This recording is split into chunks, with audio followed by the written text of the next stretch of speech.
சிறகடிக்க ஆசை சரியில்ல டுடே எபிசோட்ல நம்ம மொத்தம் இருந்துட்டு நம்ம கிறிஷோட பெரியப்பாவையும் பெரியம்மாவையும் வந்து பார்த்திங்கன்னா பிக்கப் பண்ணுறதுக்காக போகிறாங்க.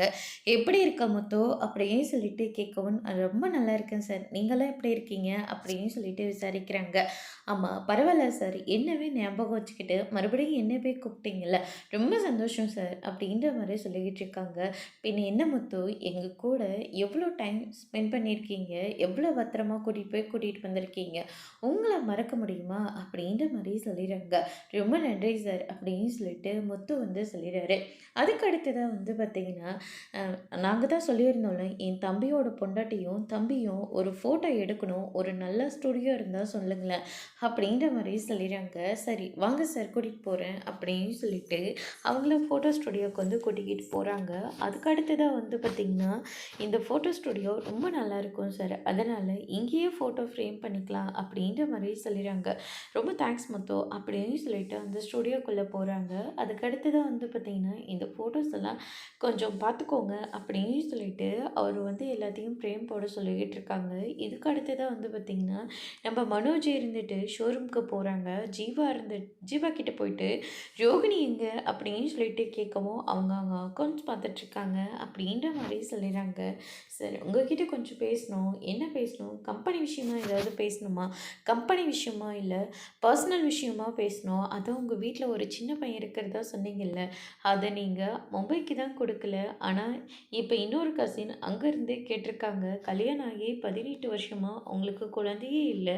அதனால கிறிஷை நீங்கள் கொடுத்தீங்கன்னா அவங்க ரொம்ப நல்லா பார்த்துப்பாங்க. 25 லட்ச ரூபாய் அவங்க உங்களுக்கு பணத்தையும் கொடுத்துருவாங்க. அவங்க அந்த பணத்தை கொடுத்தா நீங்களும் கொஞ்சம் கடன்லேருந்து மீளலாம்ல அப்படின்ற மாதிரி சொல்லிடுவாங்க. இந்த ஐடியா ரொம்ப நல்லா இருக்கே, நான் ரோகிணி கிட்ட பேசிட்டு சொல்கிறேன் அப்படின்னு சொல்லிட்டு ரோகிணி கிட்ட போயிட்டு கிறிஷை வந்து யாரோ மும்பையில் வந்து கேட்குறாங்களா, 25 லட்ச ரூபா பணத்தை கொடுக்குறதா சொல்லியிருக்காங்க. பேசாமல் கிறிஷை நம்ம கொடுத்துடலாம் அப்படின்ற மாதிரி சொல்லிடுறாங்க.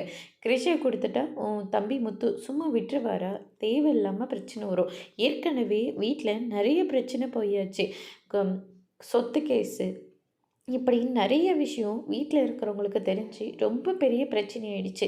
மறுபடியும் கிறிஷோட விஷயத்த பேசுகிறேன்னு சொல்லிட்டு மறுபடியும் அவங்க எல்லாருக்கிட்டேயும் திட்டு வாங்கிட்டு இருக்காதீங்க அப்படின்ற மாதிரி சொல்லிடுறாங்க. உனக்கு இதெல்லாம் புரியாது, முத்துக்கிட்ட சொன்னால் அவன் புரிஞ்சுப்பான். அவன் ஃபஸ்ட்டு ஆரம்பத்தில் வேண்டாம் அப்படி இப்படின்னு என்னென்னமோ காரணம் சொல்லுவான். ஆனால் சொல்கிற விதத்தில் சொல்லியே புரிய வச்சா கண்டிப்பாக அவனால் எதுவுமே பண்ண முடியாது அப்படின்னு சொல்லிட்டு நம்ம மனோஜ் வந்து சொல்லிடுறாங்க. நீ தேவையில்லாத வேலை பார்த்துட்டு இருக்க, நீ பேசாமல் இல்லாட்டி மீனாக்கிட்டேயாவது பேச, மீனாக்கிட்டேயோ அவ்வளோதான் என்னை தொலைச்சிடுவாங்க, அதனால் என்ன ஆள விட்டுரு அப்படின்ற மாதிரி சொல்லிடுறாங்க. மனோஜ் சும்மா இருந்தாலையும் இந்த ஜீவா சும்மா விடமாட்டா போல இருக்கு அப்படின்னு சொல்லிட்டு ஜீவாவை பிடிச்சுன்னு திட்டி விட்டுறாங்க ரோகிணி. அதுக்கு அடுத்ததான் மீனா இருந்துட்டு ரொம்பவே டல்லாக பூ கட்டிக்கிட்டு இருக்காங்க. இந்த பக்கம் நம்ம முத்து இருந்துட்டு அவங்கள அந்த ஃபோட்டோ ஸ்டுடியோக்கு கூட்டிகிட்டு போகிறாங்க. இன்றைக்கே ஊருக்கு போயிடுவீங்களா மேடம் அப்படின்னு சொல்லிட்டு கேட்கவும், ஆமாம் முத்து நாங்கள் இன்றைக்கே ஊருக்கு போய் ஆகணும், திருப்பியும் நெக்ஸ்ட் மந்த் வருவோம்ல, அப்போ வேணும்னா மீனாவையும் அதே மாதிரி சென்னையும் கொஞ்சம் சுற்றி பார்த்துக்குறோம் அப்படின்ற மாதிரி சொல்லிக்கிட்டு இருக்காங்க. ரொம்ப சந்தோஷம் மேடம் அப்படின்னு சொல்லிட்டு முத்து ஒரு பக்கம் சொல்லிக்கிட்டு இருக்காரு. அதுக்கு அடுத்ததாக அவருக்கு கொஞ்சம் ஃபோன் வருது, கொண்டு போய் நான் போய் கொடுத்துட்டு வரேன். ஐயோ நீங்கள் உட்காருங்க, நான் கொண்டு போய் கொடுத்துட்டு வரேன் அப்படின்னு சொல்லிட்டு அவர்கிட்ட ஃபோனை எடுத்துகிட்டு போய் கொடுக்குறாங்க. சரி இந்த ஃபோட்டோஸ் எல்லாம் கொஞ்சம் ஃப்ரேம் போடுங்க அப்படின்னு சொல்லிட்டு ஸ்ரேஷ் வந்து அந்த ஃபோட்டோவை வாங்கிக்கிறாங்க. முத்து இருந்துட்டு அதை எதர்ச்சியாக திருப்பி பார்க்குறாங்க. பார்த்தா அதில் ரோகிணி இருக்காங்க. ரோகிணியை பார்த்த உடனே பயங்கர ஷாக்கில் இருக்காங்க. அதுக்கு அடுத்ததாக கிருஷியோட பெரியப்பா இருந்துட்டு, என்ன முத்து ஃபோட்டோ பார்த்துட்டு இருக்கியா, நல்லா இருக்குல்ல, இதுதான் என் தம்பி, இதுதான் அவங்களுடைய ஒய்ஃப், பேர் கூட கல்யாணி, அவங்களுக்கு ஏற்கனவே கல்யாணம் ஆயிடுச்சுன்னு நினைக்கிறேன். நாங்களும் அவங்கள பார்க்கணும்னு நினச்சோங்க. ஆனால் அவங்க கோவத்தை விட்டு வெளியே வரல. அதனால் எங்களால் எதுவும் பண்ண முடியல அப்படின்ற மாதிரி சொல்லிடுறாங்க.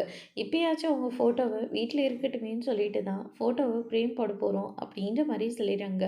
அதுக்கு அடுத்ததாக இதெல்லாம் கேட்டு முத்து இருந்துட்டு பயங்கரமாக ஷோக் ஆகுறாங்க. இவங்கள நீங்கள் எங்கேயாவது பார்த்துருக்கீங்களா? இல்லை சார், இப்போ தான் அந்த பேரே கேள்விப்படுறேன் அப்படின்ற மாதிரி நம்ம முத்து வந்து சொல்லிடுறாரு. அதுக்கு அடுத்ததாக வந்து பார்த்திங்கன்னா ரொம்பவே கோவமாக காரில் போயிட்டுருக்காங்க.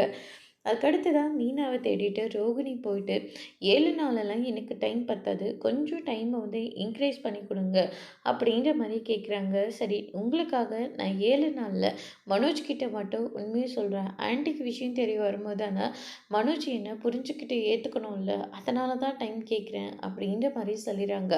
அதெல்லாம் முடியாது. நீங்கள் உங்கள் புருஷன்கிட்ட சொல்லுங்கள், நான் என் புருஷன்கிட்ட சொல்கிறேன் அப்படின்ற மாதிரி சொல்லிடுறாங்க. முத்து வந்து எல்லார் முன்னாடியும் சொல்லி என் வாழ்க்கையை அழிச்சிடுவார்.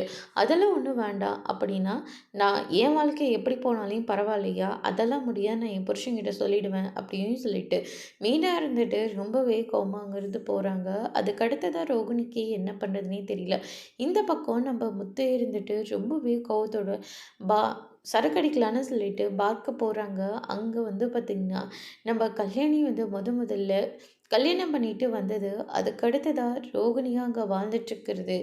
அவங்க அப்பா ஃபோட்டோ வச்சு இவர் சின்னதுலேருந்தே ஹோட்டல் பிஸ்னஸை ஸ்டார்ட் பண்ண ஆரம்பித்து இப்போ நல்ல கோட் ஷூட்டோடு இருக்காங்க. இத்தனை நாளாக இந்த ஃபோட்டோ வச்சு தான் நான் எங்கள் அப்பாவையே நான் பார்த்துட்டு இருந்தேன். அது இந்த ஃபோட்டோ வித்யா வீட்டில் இருந்தது. அதனால தான் அங்கேருந்து எடுத்துகிட்டு வந்தேன் அப்படின்ற மாதிரி சொன்னது. மணி வந்தது.